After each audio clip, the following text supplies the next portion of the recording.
Hey everybody, welcome back to the White One Auto YouTube channel. And what we have today is a 2017 Chevrolet Equinox. Came in for an oil change and an inspection, oil change and a brake inspection. And we found some issues that we are gonna fix. So this has the EcoTech 2.4, and this is what we're fixing. So you can see down here we have an oil pan here that is leaking. So this is just RTV. The gasket is what is leaking, excuse me, not the actual pan. It's just the gasket. And we shot a video for the owner to let him see how it looks, and he decided that he wants to move forward and fix this. So what we're gonna do is remove the oil pan, and then we will replace the gasket after we clean it up. So now we're gonna, okay, so let us go over the tools that we're gonna use for the job. First off, you need a 13, 15, 18 socket. That's for your oil pan bolts and the mounting bolts that hold it to the transmission. You need a 13 millimeter wrench. I would say a ratcheting wrench to get some of the oil pan bolts that are near the subframe. A 10 millimeter ratchet wrench for the oil dipstick tube. You're gonna need some kind of prying tool to pry the oil pan down after you get all the bolts out. Remember, do that very gently. Also use about a 6-inch extension, a battery powered ratchet, and a battery powered impact. Makes the removal a lot quicker. You will also need a fresh razor blade. A fresh, brand new out the block, sharp razor blade will help clean it. A gasket scraper if you want to use it. Then you will need a torque wrench. It only needs to do foot-pounds because that's all we're doing right now. It's just foot-pounds. It doesn't have to do torque angle.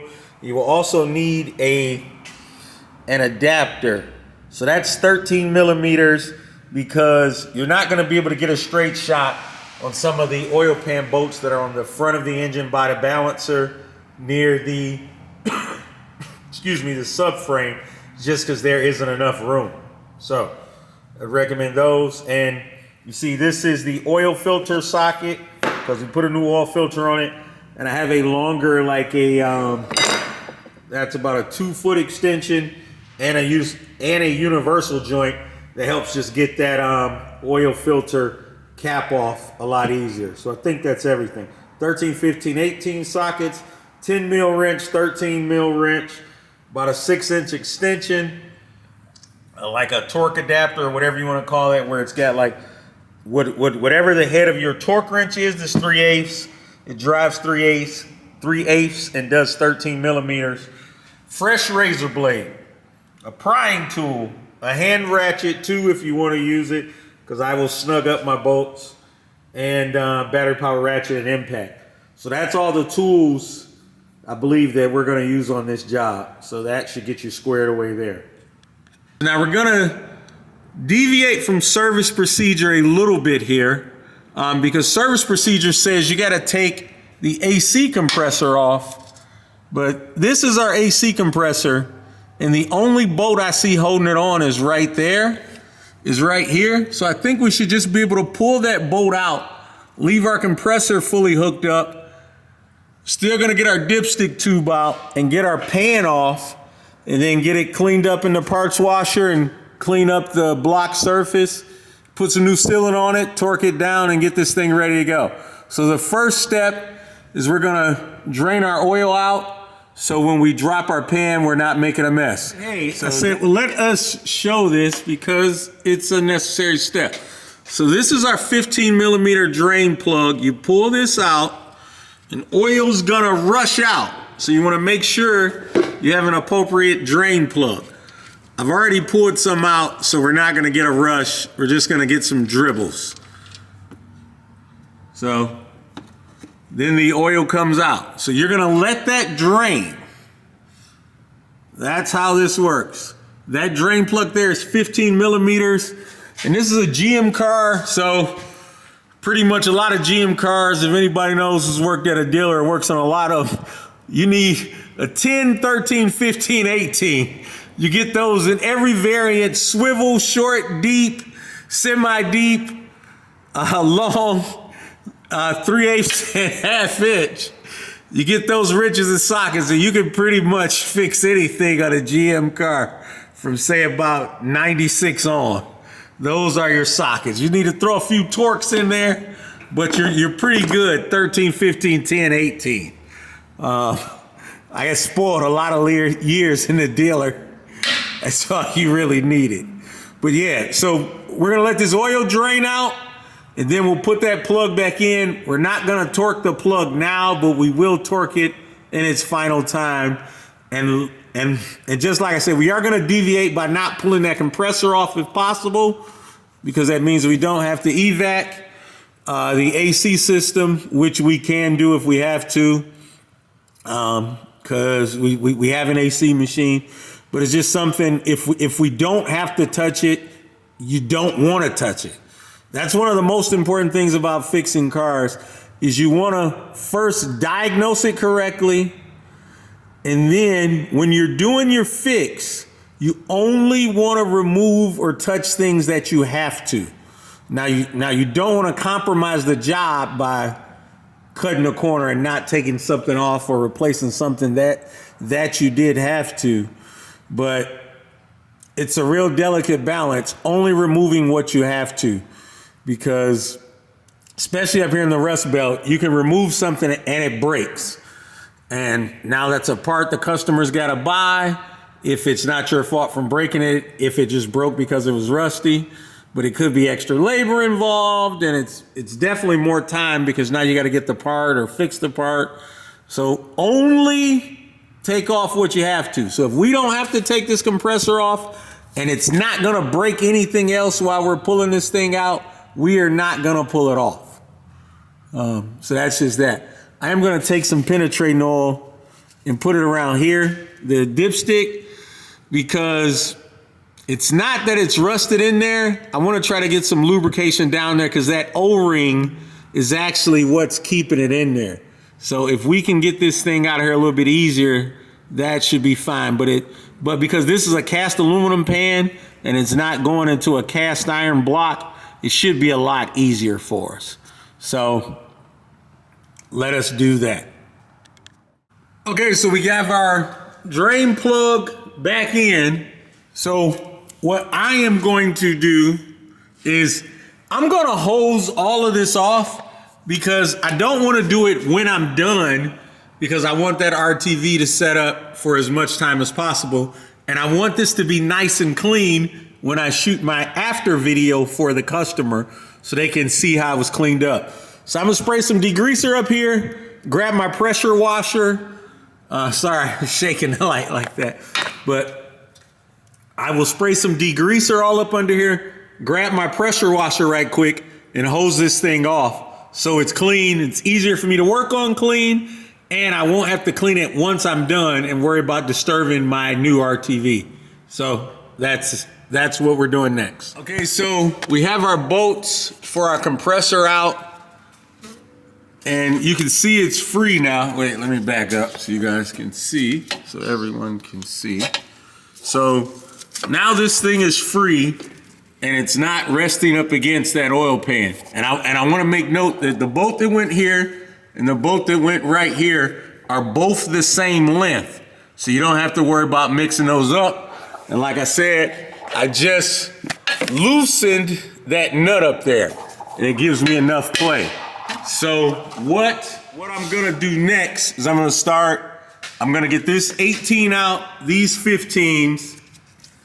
So this bolt at 18, these 15s, and then get these oil pan bolts out, because they'll be the most difficult. But I should be able to just use a swivel on an extension, I think, and probably use like a modified like crow's foot right here and get that one out. So I'll remove the back and the front bolts and then start to the center ones. Okay, so another thing I want to point about, so we were talking about bolts, and like all of these perimeter bolts, I believe are the same length, even though we haven't pulled them out yet. So there was an 18mm bolt, but there's this bolt that's right here, that's in the center of the rear, and it's obviously a lot longer. So you have to make sure that you put this bolt back right here.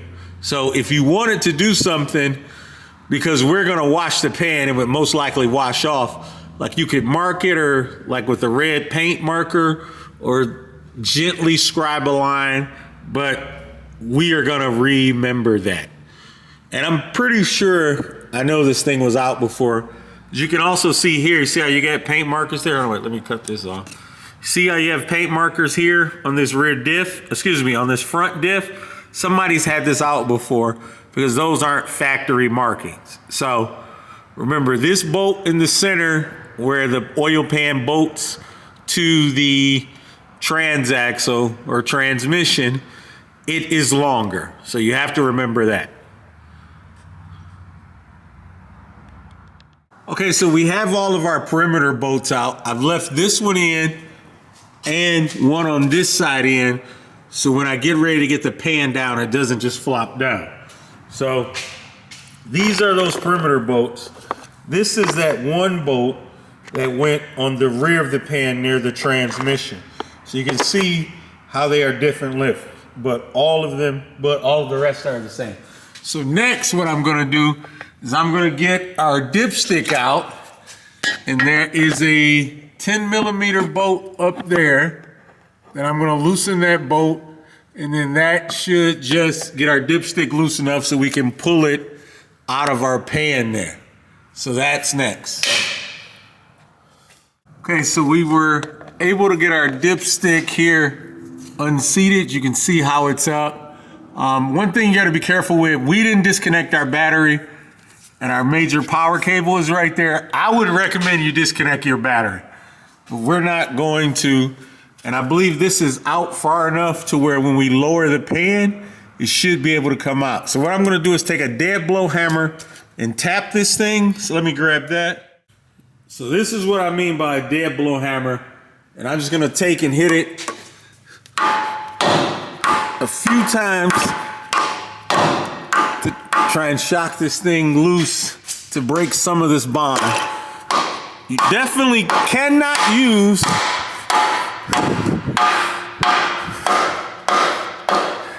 has to be a dead blow hammer, and a good quality one, because you will easily dent cast iron.